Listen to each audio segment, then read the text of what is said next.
BLO વાત કરી રહ્યો છું તમારા વિસ્તારનો. હમણાં તમારા મોબાઈલમાં જે તમે નંબર આપી ગયા હતા ને, મને ફોર્મ આવ્યું ને એમાં નંબર છે ને, તો એમાં છે ને એક ઓટીપી આવશે. મારે ચૂંટણી પંચની વેબસાઇટ પર તમારી માહિતીને અપડેટ કરવાની છે, તો ખાલી એમાં એક ઓટીપી આવશે 4 આંકડાનો, એ મને આપજો ને.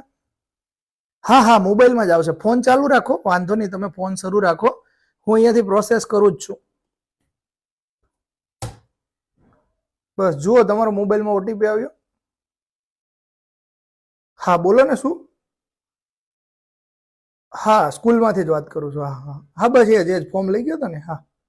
3489. Okay, done. મિત્રો, તમે જોયું ને, આ પ્રકારનું એક સ્કેમ થઈ રહ્યું છે.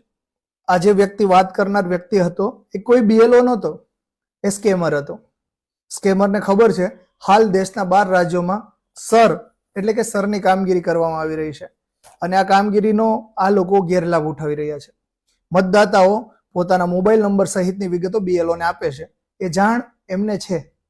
એટલે આ લોકો તમને ફોન કરીને ફોસલાવશે અને એવું કહેશે કે અમે બીએલઓ વાત કરી રહ્યા છીએ, તમે તમારો ઓટીપી આપો.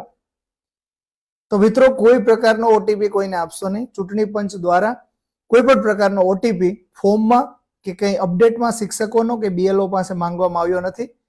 જો તમે ભૂલમાં કોઈને ઓટીપી આ રીતે આપી દેશો તો આ ઠગ ટોળકી તમારા બેંક એકાઉન્ટને ખાલી કરી નાખશે, તમારો મોબાઈલ પણ હેક થઈ શકે છે અને સાયબર ફ્રોડનો તમે ભોગ બની શકો છો.